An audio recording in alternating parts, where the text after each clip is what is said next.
In the early morning hours of a quiet day in 1980, a tragedy unfolded that would forever alter the lives of many.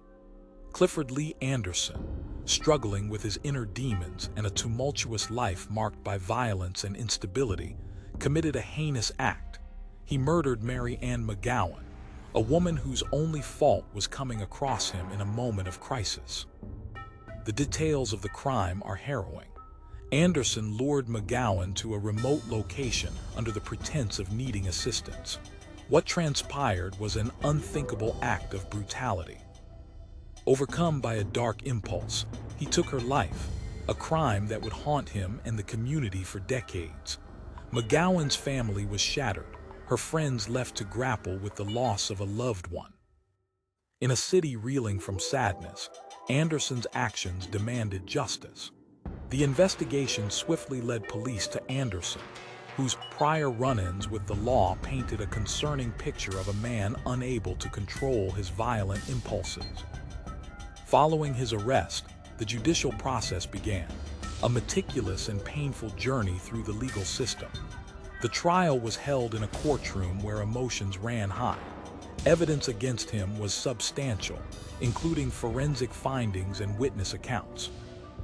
The prosecution presented a compelling case that showcased not just the brutality of the act, but also Anderson's history and character. As the trial progressed, the defense acknowledged his guilt but argued passionately for mercy, citing severe mental health problems that went untreated. Yet the jury was not swayed. On March 23, 1981, after a relatively brief deliberation, they returned with a verdict: guilty of first-degree murder. The judge sentenced Clifford Lee Anderson to death, believing it to be the only acceptable punishment for such a heinous act, thus marking the beginning of a long and harrowing journey through death row. Clifford Lee Anderson's life on death row was marked by solitude and introspection. Confined to a small cell, he faced the oppressive silence that often amplifies fear and regret. Each day blended into the next, governed by a strict routine of meals, checks, and isolation. Anderson's thoughts were haunted by memories of his crime and the pain he inflicted. He had minimal interaction with others, spending long hours reminiscing about his life before incarceration. The chaplain's visits offered fleeting moments of comfort, yet the grim reality of his sentence loomed larger each day as execution approached. Leaving behind the prison walls, Mary Ann McGowan's family grappled with their loss and devastation. Every day since her tragic death was a reminder of the joy stolen from them. They sought justice and closure, often attending court hearings and participating in victim advocacy. Grief permeated their lives, shaping each interaction with sorrow and a lingering sense of injustice. Friends and community members rallied to support them, affirming their memories of McGowan's kindness. Despite the pain, her family remained resilient, striving for healing while carrying the weight of the unresolved conflict created by Anderson's actions. As the sun sets on March 10, 2002, a heavy silence envelops the Oklahoma State Penitentiary, where Clifford Lee Anderson finds himself in a cell that has become both his sanctuary and prison. He awakens knowing this is his final day on death row, the culmination of years spent grappling with the consequences of his actions. The weight of guilt hangs heavy in the air, and the ticking clock serves as a cruel reminder of the limited time he has left. The day begins at 4:30 a.m. with the familiar sound of guards shuffling through the hallways outside his cell. The clang of keys punctuates the early morning stillness, echoing like a countdown in Anderson's mind. A guard approaches his cell, calling his name brusquely, breaking the silence that has become a constant companion. Anderson musters the strength to rise from the thin cot that has served as his bed for years. The concrete floor is cold under his feet, contrasting sharply with the warmth of memories that flood his mind. After he is escorted to the shower area, Anderson takes a moment beneath the warm spray, each droplet washing away not only the grime of prison life, but also allowing him a fleeting sense of normalcy. For a brief moment, he forgets where he is and what awaits him, lost in thought. He reminisces about the days when he was free, reliving the small joys of life that now seem like a distant memory. The sound of water cascading around him is almost soothing, but it doesn't last long. The reality of his situation quickly crashes back in. This ordinary moment is a stark contrast to the grim fate approaching him. After the shower, he puts on a clean white jumpsuit, a uniform that signifies both preparation and finality. The slight flutter of fabric against his skin reminds him of the life he once had. Choices, freedom, dignity, all stripped away by the events of his past. By 6 o'clock a.m., Anderson is back in his cell, where breakfast is delivered. A simple meal comprising a hard-boiled egg, a slice of bread, and a small portion of grits. Anderson eats mechanically, the food tasting bland in his mouth. Each bite feels heavy as he thinks about the finality of his situation. He swallows the food, but finds it difficult to digest the reality that he is condemned. Still, he tries to muster a sense of normalcy, contemplating the idea of a final meal later in the day and wondering what he might choose. After breakfast, he is allowed brief moments of solitude to reflect on his life. He stares at the wall of his cell, each crack and imperfection a metaphor for his own broken existence. Flashbacks of the crime he committed flood his mind, the violent act that led to the death of Mary Ann McGowan. The echoes of her screams resonate through his thoughts, a haunting reminder that he took a life, permanently causing pain to countless others. As the day progresses, he faces the anticipation of visits. At various intervals, guards manage the entrance of friends, family, and representatives from the victim's side. Anderson grapples with the emotional weight of these encounters, knowing that these last interactions carry immense significance. It's a poignant moment, one where he hopes to find forgiveness and show remorse. The chaplain visits, providing a semblance of peace during these turbulent hours. They discuss faith, redemption, and the afterlife. The chaplain encourages Anderson to reflect on his actions and seek forgiveness, albeit in a manner that feels deeply unsettling for him. He struggles to voice his regrets and is hesitant to engage, not wanting to relive the painful narrative of his crime, yet aware that this might be his final opportunity to express his remorse. After the emotional visits, Anderson turns to writing letters, an attempt to crystallize his thoughts into words that might bridge the chasm he has created with his past. He writes to the family of his victim, putting pen to paper in a desperate bid for compassion and understanding. Each word is heavy with sincerity, an apology steeped in sorrow. He also writes to his own family, attempting to convey his love and the anguish he feels for letting them down. As he writes, memories of his childhood surface, a simpler time filled with laughter, friendship, and the innocent dreams of youth. These memories clash violently with the reality of why he sits here today, condemned for taking a life and causing unspeakable pain. Later in the afternoon, he is permitted an hour to make phone calls. However, he hesitates. He knows that contacting his family would open old wounds, not just for him, but for them too. The thought of them discussing his impending execution or feeling helpless in the face of his fate is unbearable. Instead, he chooses to focus on the letters, allowing them to convey his final words. As night falls, the atmosphere in his cell grows heavier. The fluorescent lights flicker with a dull hum, casting an eerie glow that amplifies the weight of his thoughts. Anderson finds himself lost in the shadows of regret and fear of the unknown, which will be drawn upon him in just hours. He learns that his last meal is scheduled shortly before midnight, designed to offer comfort amid the horror. It is a ritual, but for him, it feels like a formality rather than a reprieve. As he considers what he might choose, the realization strikes him that food now seems unimportant.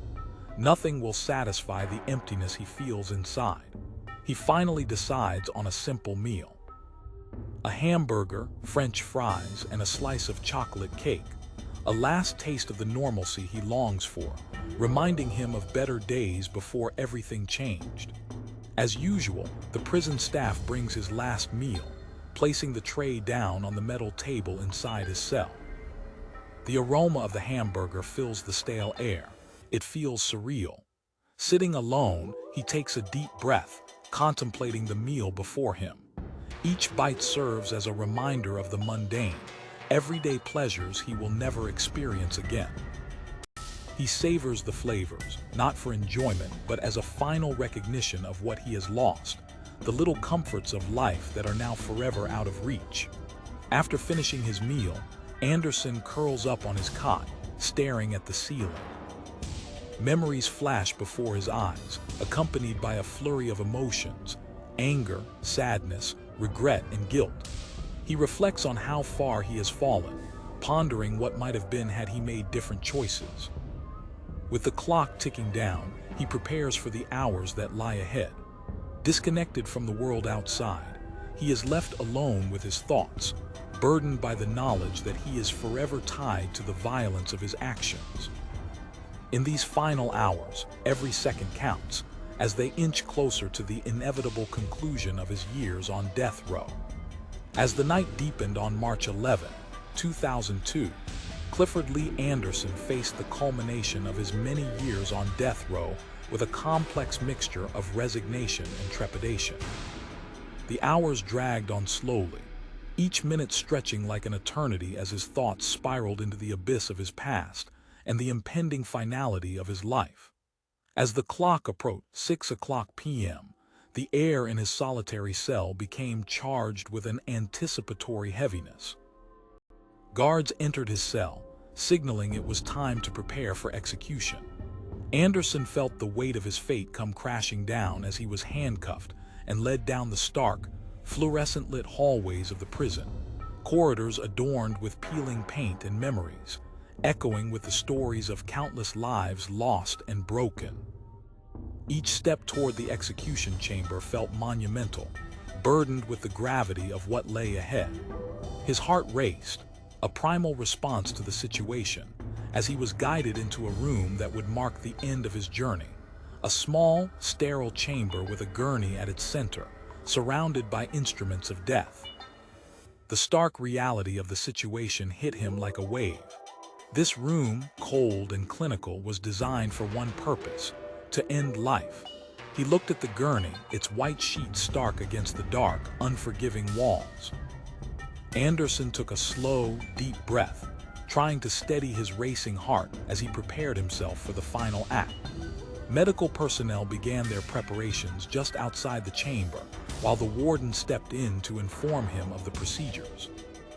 With an official tone, the warden explained what would happen next.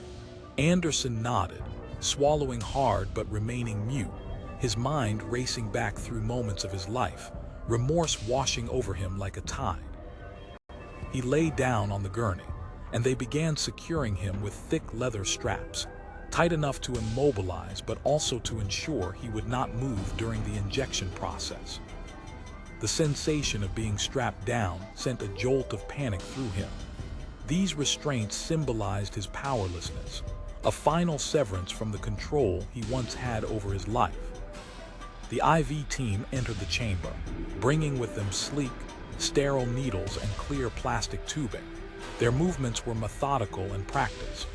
Anderson could see the glint of the instruments catching the fluorescent light, syringes filled with lethal substances that were his only companions in these last moments.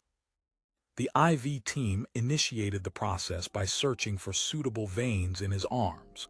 The realization struck him hard. This was it, the moment where he had to surrender not just his body, but also the last vestiges of life within him. He could feel the coolness of the alcohol swab against his skin, followed by the quick, sharp sensation of the needle piercing through. Anderson tried to focus on his breath, in and out, steady, calming his mind. The technicians worked efficiently, feeling for the vein and inserting catheters with care. It was a surreal moment, an uneasy blend of clinical precision mixed with the emotional chaos within him. The first line was in place, followed by another, a backup, they said, just in case. He remained still, feeling the tension build within him, every heartbeat echoing the dread of what was coming next. With the IV lines securely in place, the execution team waited for the warden's signal. Anderson could feel the anxiety tightening his chest, but he was keenly aware of a certain tranquility settling over him. The layers of remorse, fear, regret, all swirling around inside him, suddenly crystallized into a raw acknowledgement of his impending death. "Clifford, do you have any final words?" the warden asked, leaning closer with a mix of professionalism and empathy. For a moment the question hung in the air, heavy with significance. Anderson lifted his gaze, struggling to articulate the depth of his emotions. "I'm sorry, truly," he finally managed to say. "I regret causing pain. I didn't want this for anyone." His voice broke, laden with emotion, and the weight of his apology seemed insufficient against the enormity of the crime he committed. But it was all he had left, words echoing into a void, mingling with the stains of his past. The warden, after a brief nod, signaled the executioner. The somber moment had arrived. The executioner's hand moved smoothly to the controls of the medication delivery device, and the first syringe, a clear, colorless solution, began its journey into Anderson's veins. It was an anesthetic, and he felt it coursing through him, a wave of warmth that enveloped him. With the first dose, the tension began to dissolve. Anderson surrendered to the heavy, soothing sensation it brought. He closed his eyes. The darkness behind his eyelids felt simultaneously ominous and liberating. He was aware of the next stage, the paralysis that would follow, but there was a flicker of comfort in knowing that pain would soon evaporate. Then came the vecuronium bromide. He felt the muscle relaxant take hold, a creeping numbness overtaking his limbs.